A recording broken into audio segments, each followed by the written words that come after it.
वह चौंक कर उठी। अंधेरे घर में शीशे के टूटने की आवाज गूंज रही थी। दिल दौड़ रहा था। वह अपने फोन के लिए लड़खड़ाती रही, लेकिन यह नाइट स्टैंड पर नहीं था जहां उसने उसे छोड़ा था। जैसे ही उसे लगा कि उसके कमरे में कोई है तो दहशत फैल गई। जितना चुपचाप वह कर सकती थी, वह बिस्तर से उठी और दरवाजे की तरफ दब गई। दालान में अंधेरा था, लेकिन एक खिड़की के माध्यम से आने वाली चांदनी की एक किरण ने उसे हॉल के अंत में खड़ी एक आकृति की रूपरेखा बनाने के लिए पर्याप्त रोशनी प्रदान की। वह जम गई। उसके सीने में दिल धड़क रहा था। क्या यह घुसपैठिया था या सिर्फ उसकी कल्पना? आकृति धीरे धीरे लेकिन उद्देश्यपूर्ण तरीके से उसकी ओर बढ़ने लगी। छिपने के लिए कोई जगह मिलने की उम्मीद में वह पीछे हट गई, लेकिन उसका पैर गलीचे के कोने में फंस गया और वह धड़ाम से जमीन पर गिर पड़ी। आकृति अब लगभग उसके ऊपर थी और वह उनके हाथ में चाकू की चमक देख सकती थी।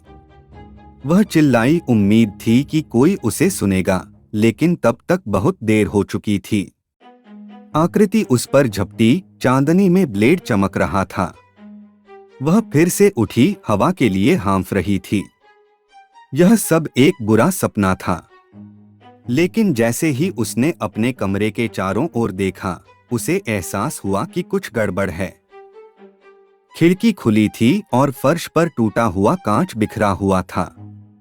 उसका दिल एक बार फिर धड़क रहा था। उसने अपना फोन पकड़ा और 911 डायल किया।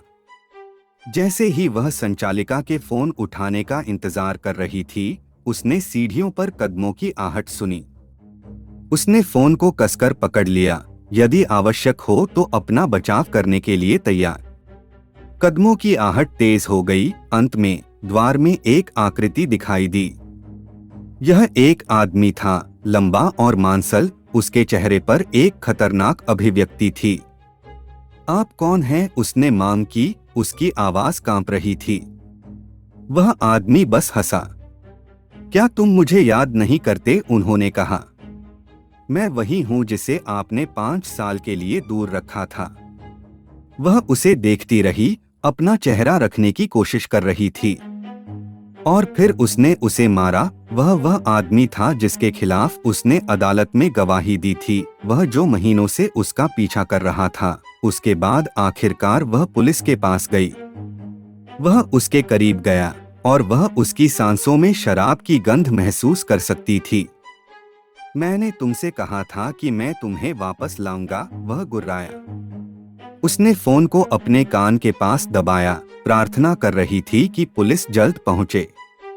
लेकिन वह आदमी फिर से हंसा और उस पर झपट पड़ा। उसे गले से पकड़ लिया और तब तक निचोड़ता रहा जब तक कि वह मुश्किल से सांस नहीं ले सका। जब वह अपने जीवन के लिए लड़ी, उसने महसूस किया कि उसे मामलों को अपने हाथों में लेना होगा। पूरी ताकत के साथ वह फर्श पर टूटे हुए कांच के लिए पहुंची और उसे आदमी की तरफ गिरा दिया। वह अपने घाव को सहलाते हुए पीछे की ओर लड़खड़ाया और वह अपने पैरों पर खड़ी हो गई और कमरे से बाहर भाग गई। वह उसे अपने पीछे कोसते और लड़खड़ाते हुए सुन सकती थी, लेकिन वह तब तक नहीं रुकी जब तक कि वह बाहर नहीं निकली और उसने पुलिस की कारों की चमकती रोशनी को देखा। खत्म हो गया। वह बच गई थी। लेकिन जब वह एम्बुलेंस के पीछे बैठी अपनी चोटों का इलाज करवा रही थी, तो वह जानती थी कि उस रात की याद आने वाले कई सालों तक उसे परेशान करेगी। महिला इस भयानक परीक्षा से बच गई, लेकिन उसके पास गहरे भावनात्मक घाव थे जिन्हें भरने में काफी समय लगा। इस कहानी की शिक्षा यह है कि हमें हमेशा अपने द्वारा लिए गए निर्णयों और जिन लोगों के साथ हम जुड़ना चाहते हैं, उनके प्रति सचेत रहना चाहिए।